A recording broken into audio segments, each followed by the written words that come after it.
오늘은 생명의 말씀을 굳게 붙잡음, 이런 제목으로 하나님 말씀을 나누겠습니다. 지금부터 한 150년 전까지만 해도, 19세기 이전까지만 해도 외과 수술을 할 때 마취제 없이 수술을 했습니다. 마취제 없이 다리를 잘라내고 이 살을 가르고 그랬어요. 그 환자가 고통으로 움직이지 못하도록 팔 다리를 꽁꽁 묶어놓고 수술을 했습니다. 할 수 있겠습니까? 그런데 얼마나 고통스럽겠어요. 그런데 본격적인 마취제가 클로로포름이라는 마취제를 심프슨 경이 최초로 사용하게 되었습니다. 그분은 성경을 읽다가 창세기 2장 21절에 보니까 여호와 하나님이 아담을 깊게 잠들게 하시니 잠들며 그가 갈빗대 하나를 취하고 살로 대신 채우시고 그 갈빗대로 하와를 만들다는 그 구절을 읽고 이처럼 사람을 잠든 것처럼 고통 없이 수술을 하는 방법이 없을까 깊이 고민하며 연구하다가 1947년부터 클로로포름이라는 마취제를 사용하기 시작했습니다. 이 신부성경이 말년에 대학에서 강의할 때 어떤 제자가 이런 질문을 했습니다. 선생님께서 지금까지 발견한 것 중에서 가장 큰 발견은 무엇이라고 생각하십니까? 그 제자가 이렇게 질문했을 때 클로로포름이라고 답을 하는 것을 기대했겠죠. 그런데 그분은 이런 뜻밖의 이런 말씀을 했다고 합니다. 저의 가장 위대한 발견은 제가 큰 죄인이라는 것과 예수님이 저를 구원해 주신 구세주라는 사실입니다. 이 신비성경은 성경 말씀을 통해서 타인의 고통을 없애주는 방법에 대한 아이디어를 얻었을 뿐 아니라 자기 자신이 생명을 얻었습니다. 영적 생명. 영적 생명에서 나아가서 존재의 생명을 얻게 된 거죠. 우리가 하나님 말씀을 붙잡으면 하나님께서 우리 인생을 붙잡아 주십니다. 말씀을 굳게 붙잡으시길 바랍니다. 오늘 우리가 읽은 이 한 구절 말씀에는 우리가 하나님 말씀에 대해 어떤 태도를 취해야 되는가, 우리가 취해야 될 한 가지 태도와 그런 태도를 취했을 때 두 가지 결과를 경험하게 될 것이다, 그렇게 말해주고 있습니다. 그 한 가지 태도는 무엇입니까? 하나님 말씀에 대해서 우리는 어떤 태도를 취해야 됩니까? 금방 말씀드린 것처럼 하나님의 말씀에 대한 올바른 태도는 말씀을 굳게 붙잡는 것입니다. 말씀을 굳게 붙잡는 거죠. 약하게 붙잡는 게 아니라 굳게 붙잡아서 이 말씀이 빠져나가지 않도록 하는 것이 말씀에 대한 올바른 태도입니다. 오늘 우리가 읽은 이 말씀 보니까 2장 16절에 보면 생명의 말씀을 밝혀서 그 결과 나의 다름질이 헛되지 아니하고 수고도 헛되지 아니하므로 그리스도께서 재림하실 때에 내가 자랑할 것이 있게 하라, 이런 말씀인데, 여기 보니까 말씀을 밝혀, 이런 말씀이 있는데, 이 말씀을 밝히다 이 말은 뭐 내 입장을 밝히다 이런 것처럼 말씀을 공공연하게 드러낸다, 그런 뜻이죠. 근데 이 밝히다 이렇게 번역된 이 헬라어 단어는 에페코라는 단어인데, 에피와 에코가 가지다 이런 뜻인데, 이 단어는 크게 뜻이 두 가지가 있어요. 첫째는 이게 가장 많이 쓰는 단어 뜻인데, 첫째는 굳게 붙잡다, 그런 뜻이 있습니다. hold fast, 굳게 붙잡는 거죠. hold out, 굳게 놓치지 않고 붙잡는 걸 말해요. 그래서 사도 바울이 여기서 이 말한 것처럼 말씀을 굳게 붙잡아서 내 수고가 헛되지 않게 해달라, 이렇게 말씀한 거죠. 근데 두 번째 뜻으로 또 쓰일 수 있는 게 제시하다 그런 뜻이, 제시하다, 입장을 밝히다, 이것처럼 내 말씀을 남들에게 제시하는 거죠. 전함으로써, 그런 뜻이 있습니다.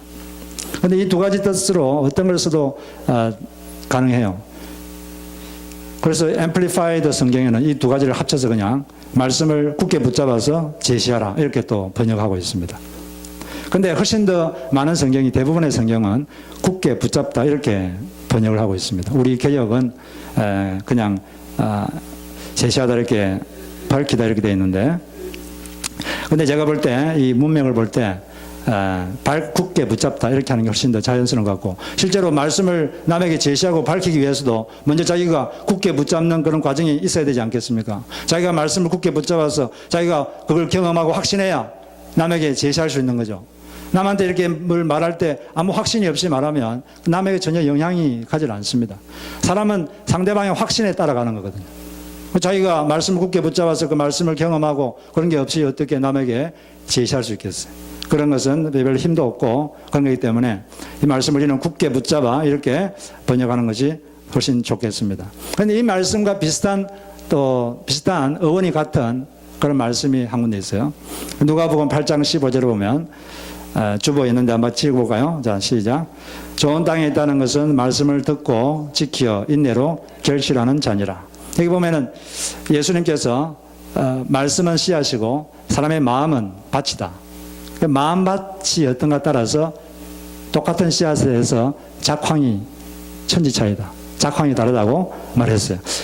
마음밭이 좋으면 똑같은 말씀이 뿌려도 이게 열매를 맺을 수 있고, 똑같은 말씀인데 이 사람 마음밭이 별로 안 좋으면 전혀 말씀이 효과가 없고 아무 효과가 없다. nothing. 말씀이 문제가 아니라 마음밭이 문제다. 이렇게 말씀하셨는데, 제일 이 작황이 좋은 마음밭이 뭐냐면 옥토라고 하셨는데, 옥토는 어떤 밭이냐 오늘 설명하고 있는 거예요.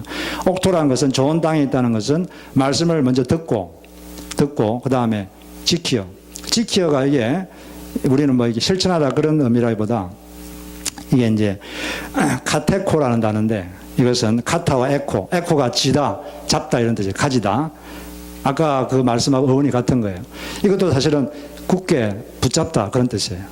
그래서 영어 성경은 retain 이렇게 번역하고 있고, 우리 세 번역에도 이 말씀을 굳게 간직하다 이렇게 번역하는 거죠. 그리고 좋은 땅에 떨어진 것들은 바르고 착한 마음으로 말씀을 듣고서 그것을 굳게 간직하여 견디는 가운데 열매를 맺는 사람들이다. 그러니까 하나님의 말씀을 이렇게 굳게 간직하는 그 과정이 필요하다는 것입니다. 우리가 하나님께서 우리가 뭐 예배 드릴 때 또 기도할 때 말씀을 묵상할 때 말씀을 우리에게 주시는 거죠. 그걸 말씀이 내게 체험이 되고 내게 이게 경험이 되려면 그 중간에 말씀을 굳게 붙잡는 그 과정이 필요한 것입니다. 근데 굳게 붙잡는다 이 말에는 뭐가 전제되어 있냐면 말씀을 못 잡도록 방해하는 것이 반드시 있다는 거예요. 말씀을 못 붙잡았다고 그냥 놓쳐버리게 하는 그런 방해 세력, 방해가 반드시 있다는 것입니다. 그 방해가 오면 말씀을 그냥 놓쳐버리는 거죠. 한 두세 번은 붙잡았는데 네 번째 그냥 놓쳐버리는 거죠. 그리고 그냥 감정에 휩쓸리고 감정을 붙잡고 자기 느낌을 붙잡게 되고 그렇게 되기가 쉽다는 것입니다. 그래서 말씀을 굳게 붙잡아야 된다. 말씀을 듣고 굳게 간직하고 붙잡아야지 그 말씀을 체험할 수 있다는 것입니다.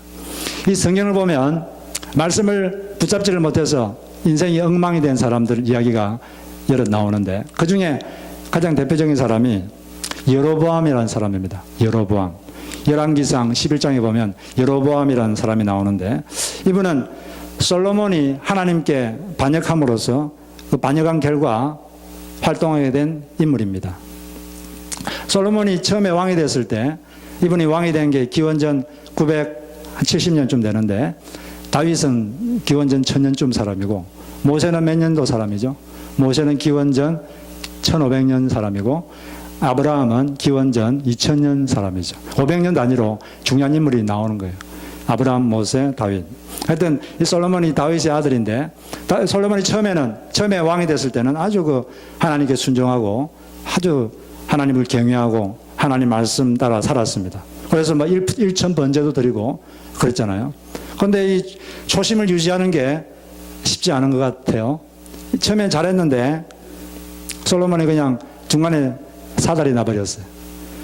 이 이방 여인, 여호와를 모르는 여인을 자기 아내로 많이 맞이한 거예요. 한두 명도 아니고 이곳저곳에서 이방 신을 섬기는 여인을 자기 아내로 맞이했어요. 그러니까 이제 남편은 아내를 기쁘게 해주고 싶은 마음이 있잖아요. 그 아내를 기쁘게 해주려고 아내가 섬기는 신의 신전을 만들어줬습니다. 신전을 아주 화려하게 만들어줬어요.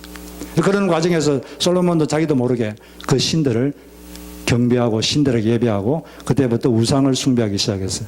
그래서 열왕기상 11장에 보면 하나님께서 여호와께서 직접 두 번이나 나타나서 솔로몬에게 경고를 했습니다. 그러지 마라. 중단해라. 이방 신을 섬기지 마라. 나 외에 다른 신을 섬기지 마라. 이렇게 두 번이나 경고를 했습니다. 그런데 솔로몬이 이 경고를 들었습니까? 안 들었습니까? 네, 들었으면 좋은데 듣지를 않았어요. 말로 해서 안 되면 뭐가 오죠? 매가 오는 거죠, 매가. 하나님은 참으시지만 끝까지 참지는 않습니다. 하나님이 사랑하는 사람, 하나님이 관심 없는 사람은 관심 안 둬요. 그냥 뭐 알아서 네 마음대로 살아라. 그래서. 근데 하나님이 사랑하는 사람은 이렇게 너무 사랑하니까 잘못되면 안 되잖아요. 그래서 먼저 말로 합니다. 말로 해서 안 되면 이제 기다리다가 하나님이 인내를 하시죠. 그렇지만 어느 순간이 되면 징계의 손이 들리는 거죠. 징계의 손이 들리면 그때는 무서워요. 말로 할 때 잘 들으시기 바랍니다. 그런데 솔로몬에게 하나님께서 두 번이나 경고했는데 말을 안 들어서 그래서 하나님께서 징계를 하셨어요. 이제 너의 나라를 뺏어서 너의 신하에게 주겠다. 이렇게 말씀하셨습니다. 그리고 그 말씀대로 솔로몬이 죽자마자 여로보암이라는 사람이 반란을 일으켰어요. 그래서 여로보암의 반란이 성공해서 그 당시 이스라엘이 원래 단일 국가였는데 여로보암이 때문에 이 분단 국가가 됐습니다. 북쪽 왕국과 남쪽 왕국으로 이 분단이 됐어요. 북쪽 왕은 여로보암이라는 사람이 다스리고 남쪽은 솔로몬의 아들 르호보암이라고 이름이 비슷한데 그분이 다스렸어요. 그런데 이게 북부 지방이 훨씬 더 이게 큽니다. 이스라엘은 북부, 중부, 남부 이렇게 세 개로 갈라져 있는데 한국으로 치면은 북부 지방은 이제 함경도, 평안도고 중부 지방은 충청도, 경기도, 남부 지방은 경상도, 전라도잖아요. 그것처럼 이 이스라엘은 북부 지방이 갈릴리, 중부 지방은 뭐죠? 중부 지방은 사마리아, 남부 지방이 유대 이렇게 세 개로 구분되어 있는 거예요. 그 북부 지방 이 사마리아하고 갈릴리를 여로보암이 다스리고 르호보암은 그냥 남쪽 조그만 유대만 다스리게 됐습니다. 이렇게 됐는데 하나님께서 그 여로보암에게 북왕국의 왕이 될 여로보암에게 언젠가 다음과 같이 약속하셨어요. 열왕기상 11장 38절에 보면 너가 다윗처럼 나에게 순종하고 나의 명령을 지키면 늘 너와 함께하고 너를 위하여 견고한 나라를 세워주리라. 너가 하나님께 순종하면 나에게 순종하면 너의 나라가 견고하게 해주겠다. 이렇게 약속하셨어요. 말씀하셨는데 근데 여로보암이 반란을 일으켜서 왕이 딱 되자마자 그때 갑자기 두려움이 확 몰려왔습니다. 어떤 두려움이 몰려왔냐면 그 당시는 이제 하나님께 여호와께 제사 드리는 장소가 한 군데였습니다. 예루살렘에 있는 성전에서 제사를 드렸는데 그 당시에는 북이스라엘 사람들도 다 그 제사 드릴 때는 예루살렘에 있는 성전에 가서 제사를 드렸어요. 근데 여로보암이 가만히 생각해 보니까 자기 나라 사람들이 제사 드리려고 남쪽으로 자꾸 가다 보면 그 남쪽 왕 르호보암을 마음에 사모하게 되고 그 마음이 그쪽으로 쏠릴 것이다. 그러면 이 우리 백성들이 나를 죽이고 이 나라를 남쪽 왕 르호보암에게 바칠 것이다. 이런 두려움이 갑자기 들어왔습니다. 이 두려우니까 여로보암이 한 가지 아이디어를 냈습니다. 별로 좋은 아이디어가 아니죠. 베델과 단에 금송아지를 2개 만들었어요. 금으로 만든 순금으로 송아지를 크게 만들어서 이것이 너희들을 이집트에서 해방시킨 우리의 신이다. 이 신을 섬겨라. 저 예루살렘에 저 성전까지 갈 필요 없다. 거기까지 가서 예배 드릴 필요 없다. 여기서 제사 드리라. 그때부터 왕이 그렇게 하라니까 뭐 다 따라 해야지. 안 그러면 감옥에 갇히잖아요. 그래서 이 북이스라엘은 그때부터 금송아지를 숭배하기 시작했습니다. 그래서 나라가 완전히 우상 숭배하는 나라가 됐어요. 그 결과 하나님의 진노를 받아서 빨리 망하게 됩니다. 여로보암이 하나님 말씀을 붙잡았다면 하나님께서 분명히 약속했거든요. 너가 다윗처럼 나에게 순종하면 너의 나라를 견고하게 해주겠다. 분명히 약속했는데 이 말씀을 붙잡았다면 그때 자기가 여기 있는 두려움, 이 두려움이 가짜구나. 내가 그냥 하나님 말씀 붙잡고 그냥 내가 순종하며 살자. 여호와께 제대로 제사 드리고 이렇게 하죠. 그렇게 했으면 그 감정 그렇게 되지 않았을 텐데 이 두려움을 이기지를 못해서 결국은 잘못된 행동을 시작하게 되고 결국은 하나님을 버렸습니다. 하나님 말씀을 버린 거죠. 말씀 버리는 게 하나님 버리는 거죠. 하나님을 버리니까 여로보암도 버림받고 더 이상 쓰임받지를 못하게 되었습니다. 결국 그 나라를 망하는 쪽으로 이끌어가게 된 것이죠. 인생이 쉬워지는 법은 없습니다. 내가 강해지는 길밖에 내가 강해지는 길이 있을 뿐입니다. 어떤 사람도 인생은 어려워요. 가진 사람도 힘들고 안 가진 사람도 힘들고 키 큰 사람도 힘들고 키 작은 사람도 힘들고 다 힘들어요. 여러분 인생이 쉽습니까? 인생이 쉬워지는 법은 없습니다. 내가 강해지는 길밖에 없어요. 어떻게 강해지느냐? 말씀으로 강해지는 거예요. 말씀으로. 말씀을 꽉 붙잡으면 말씀으로 우리가 역경도 이길 수 있고 그 어려움을 이겨내고 우리가 하나님의 뜻을 우리가 강해질 수 있는 것입니다. 말씀을 굳게 붙잡으시길 바랍니다. 이건호라는 목사님이 계신데 이분이 아들이 한 명 있어요. 이분이 아이 어릴 때부터 자폐 증상이 있었습니다. 자폐 증상이 있으니까 아이들과 잘 어울리지를 못하고 학교 생활이 아주 힘들었어요. 이 힘들어하는 아들에게 이건호 목사님은 가끔씩 말로 또는 편지를 써서 말씀 하나를 계속 들려주었습니다. 여호수아 1장 9절 말씀을 그 아들에게 계속 말해줬어요. 여호수아 1장 9절 말씀이 내가 너에게 명령한 것이 아니냐. 강하고 담대하라. 두려워하지 말며 놀라지 말라. 너가 어디로 가든지 내 하나님 여호와가 너와 함께 하느니라 하시니라. 이 자폐 증상 때문에 학교 생활이 되기 힘들었지만 그래도 어떻게 해서 졸업하고 또 어떻게 해서 해군에 입대하게 됐습니다. 해군에서 훈련받고 어느 정도 시간이 지난 다음에 아들에게서 갑자기 편지가 왔습니다. 그 편지 요지가 이런 거예요. 훈련도 힘들고 여러 가지로 힘들지만 그때마다 아빠가 들려준 말씀 여호수아 1장 9절 말씀을 생각하면서 힘을 내고 있습니다. 그 말씀이 저를 붙들어주고 있습니다. 이런 내용의 편지였어요. 그 목사님이 놀랐습니다. 그 학생 때 그때는 이렇게 그 말씀을 들려주면 듣는 둥 마는 둥 했는데 걔가 그 말씀을 붙잡고 승리하고 있다는 그 소식을 들으니까 깜짝 놀란 거죠. 우리가 자녀들에게 전수할 게 많지만 그 중에 중요한 것은 이 말씀을 전수하는 거예요. 여러분들이 중요하다고 생각하는 말씀을 꼭 자녀들에게 여러분 자주 말해 주시기 바랍니다. 안 듣는 것 같아도 다 듣고 있어요. 그리고 필요할 때 그 말씀이 갑자기 성령께서 그 말씀을 갑자기 생각나게 하십니다. 그래서 그 아이가 이 세상에서 승리하도록 해주는 거예요. 이처럼 여러분들도 말씀을 굳게 붙잡고 여러분 자녀들이 말씀을 굳게 붙잡을 수 있도록 하시기를 주의 이름으로 축복합니다.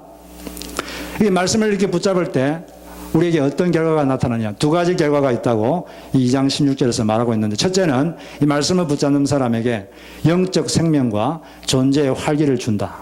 이렇게 말씀하고 있습니다. 여기 보면은 생명의 말씀을 붙잡아라. 생명의 말씀을 밝히라 이렇게 되어 있는데 생명의 말씀이란 것은 생명을 주는 말씀 그런 뜻이에요. 생명을 주는 말씀. 말씀은 사람에게 생명을 줍니다. 태양은 식물에게 생명을 줍니다. 태양이 없으면 식물은 생명력을 유지할 수가 없습니다. 그 다음에 동물은 음식을 먹을 때 생명을 부여받습니다. 동물의 생명. 인간에게 생명을 주는 것은 뭐냐? 인간에게 영적 생명을 주는 건 뭐냐?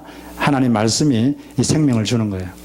먼저 사람이 영적 생명을 얻고 그 생명이 이렇게 퍼져서 온 존재가 생명이 넘치고 활기를 얻게 되는 것입니다.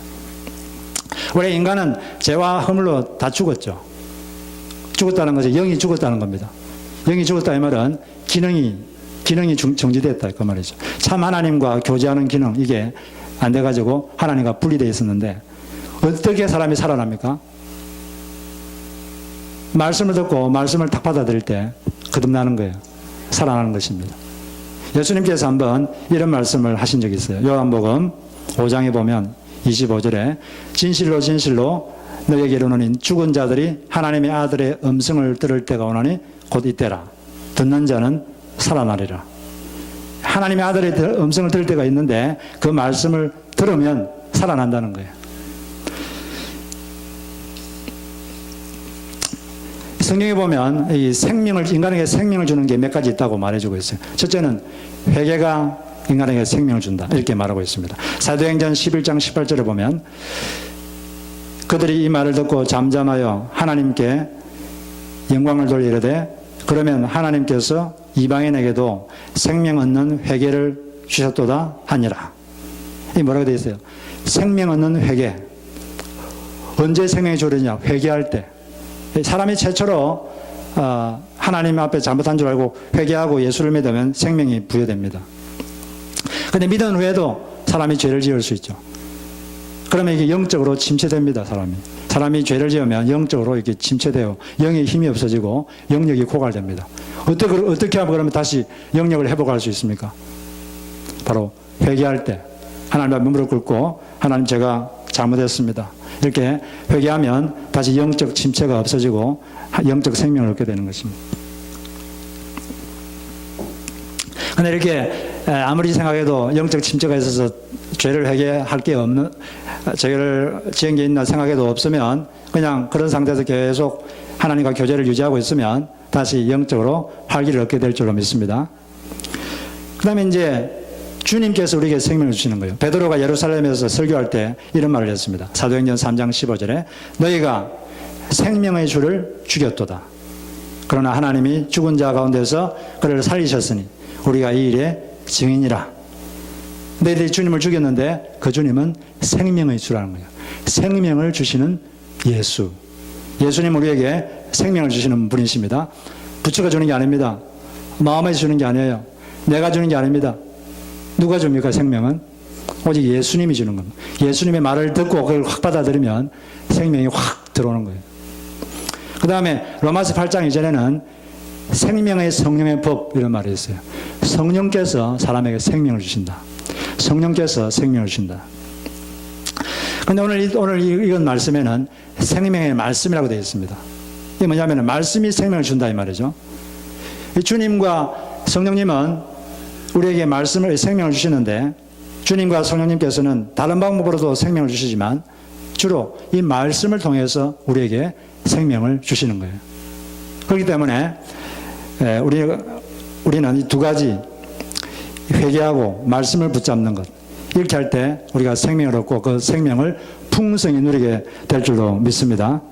그래서 우리가 내 마음속에 생명력이 없고 활기가 없어지면 먼저 회개를 해야 돼요. 회개하고 그 다음에 말씀을 자꾸 붙잡아야 됩니다. 그러면 다시 힘이 생기고 그때 주님과 성령께서 우리 역사하셔서 우리 속에 다시 생명력이 활동하게 될 줄로 믿습니다. 제가 요즘 자주 붙잡는 말씀이 있어요. 주님께서 저에게 자꾸 생각나게 하시는 말씀. 제가 이 말씀을 자주 생각하고 이 말씀을 자주 붙잡고 살고 있습니다. 데살로니가전서 5장 16절로 18절 말씀이에요. 여러분도 아시는 말씀이죠. 항상 기뻐하라. 쉬지 말고 기도하라. 모든 일에 감사하라. 이것이 너를 향한 하나님의 뜻이니라. 저는 현재 저를 향한 하나님의 뜻이 이 말씀에 축약되어 있다는 것을 강하게 자주 느낍니다. 저는 이 말씀대로 살려고 노력해요. 제가 먼저 내가 항상 기뻐해구나. 내가 행복한 목사가 돼야 된다. 이런 생각을 하고 있습니다. 제가 행복해야 여러분도 행복하기가 더 쉽지 않겠습니까? 네. 그전에는 그냥 내가 마음이 별로 행복하지 않아도 뭘 해야 되면 막 하고 그랬는데, 그게 아니라는 생각이 들었습니다. 하나님께서 내게 주신 역량과 재능과 은사 아래에서 내가 행복하게 할 수 있는 일, 그걸 하자. 나에게 불행감을 주는 것들은 그냥 조금 다음에 하려고 그렇게 하고 있습니다. 중요한 것은 하나님께서 항상 기뻐하라. 행복하게 하려는 생각, 행복한 생각을 하려고 노력을 많이 하고, 그래서 저는 요즘 많이 행복합니다. 그리고 항상 기뻐하라. 항상 기도하라. 그래서 모든 것을 기도로 풀어가려고 합니다. 내 힘으로 무리수를 써서 이렇게 하는 게 아니라, 이 허드슨 테일러가 뭐라 그랬어요? 허드슨 테일러, 유명한 선교사인데 큰일 났죠. 누가 어떻게 그렇게 큰일 했습니까? 그러니까 그분이 이렇게 말했어요. 저는 기도로 모든 것을 움직입니다.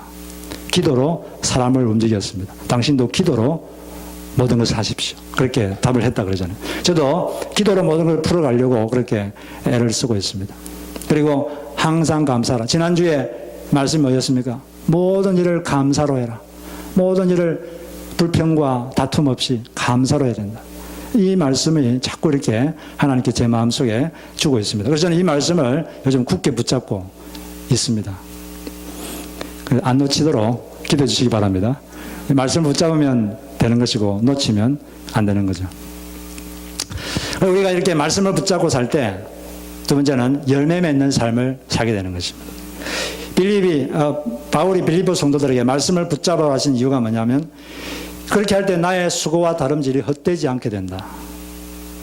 성도들에게 말씀을 붙잡으라는 것은 그 수고가 헛되지 않도록 하기 위한 거예요. 수고는 또 목적이 있습니다. 사람이 수고하는 목적이 다 있잖아요.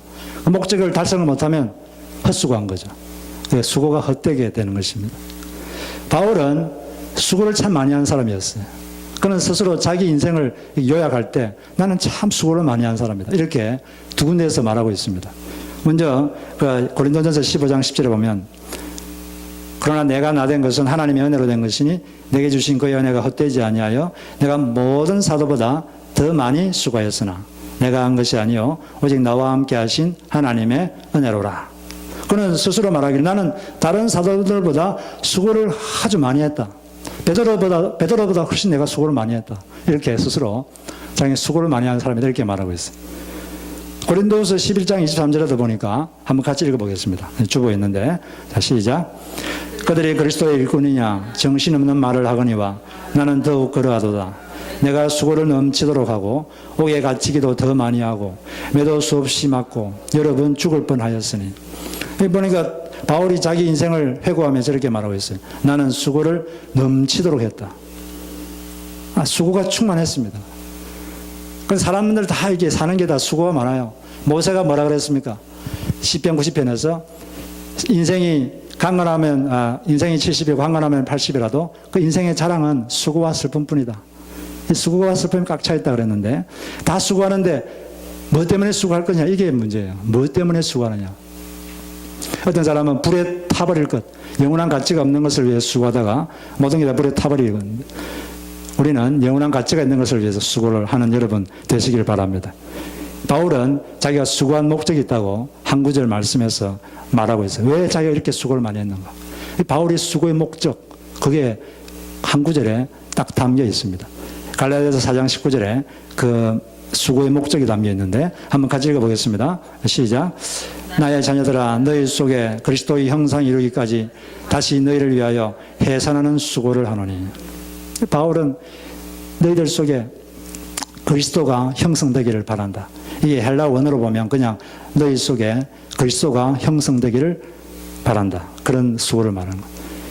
그래서 우리 안에 그리스도가 안에 형성되도록 복음을 전하고 그 다음 그들에게 말씀으로 양육해서 그 사람이 예수 그리스도처럼 되도록 하는 것이 그가 수고하는 목적이었습니다.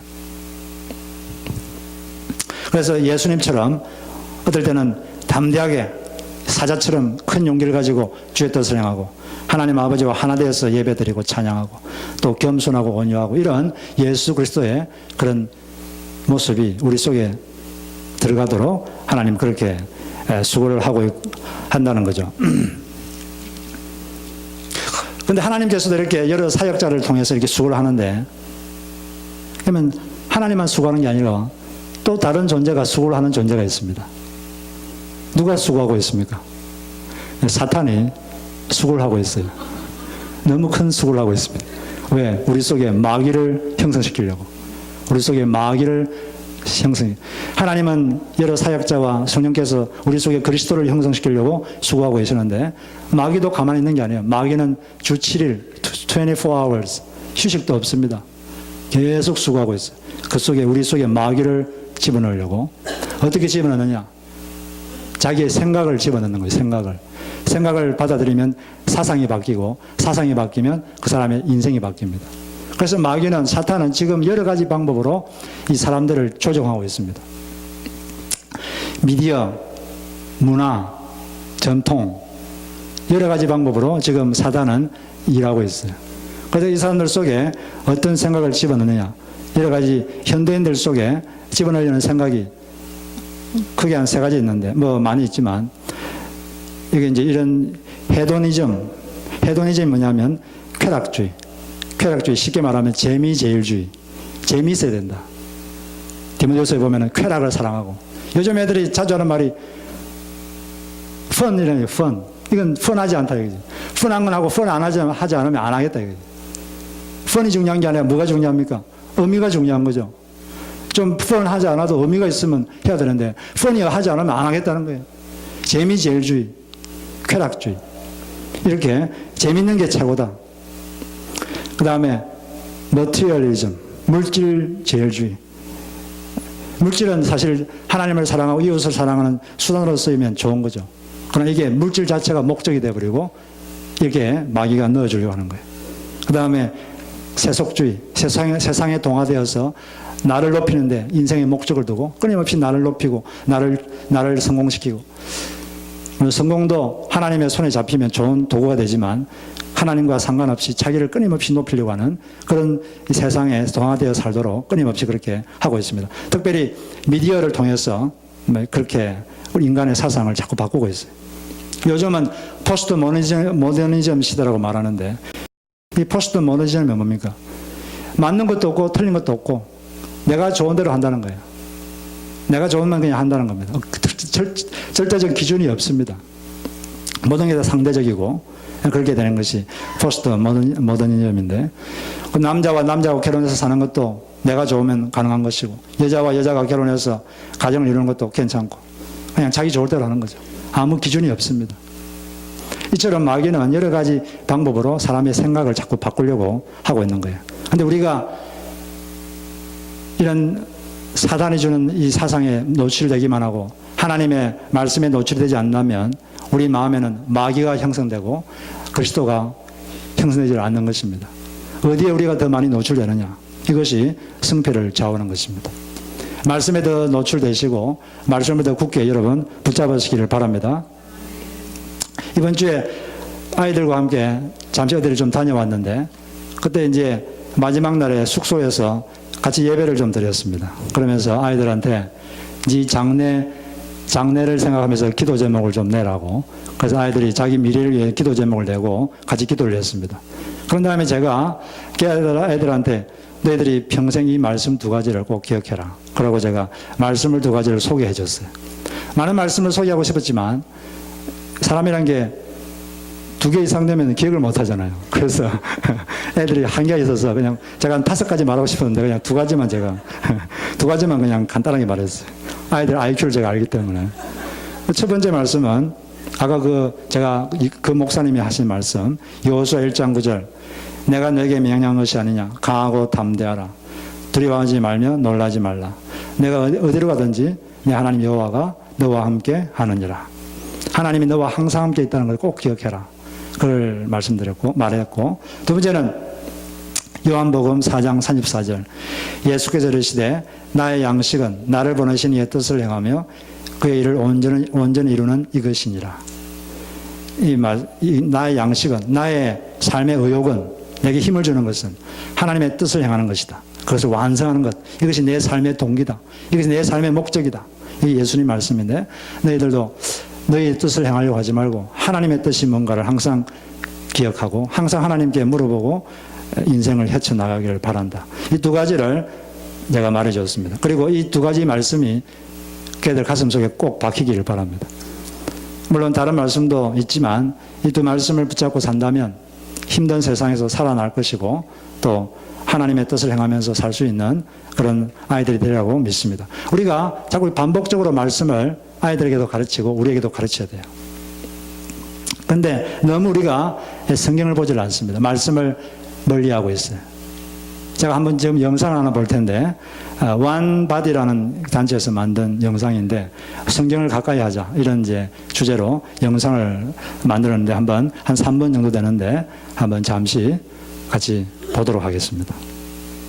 이 불을 좀 꺼주시죠. 한때 전 세계에 저기 동성애자 숫자가 3천만 명이 되는 것은 추측이고, 어떤 사람은 3.5% 이렇게 말하는데, 하여튼, 우리가 말씀을 가까이 할 때, 말씀을 붙잡을 때, 우리가 승리하는 삶을 살 수 있는 것입니다.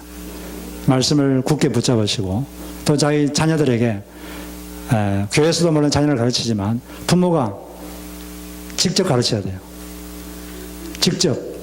안 듣는 것 같아도 듣고 있습니다. 그냥 가르치세요. 내가 좋아하는 말씀이다. 네가 꼭 읽어봐라. 이렇게 하면 듣는 것입니다.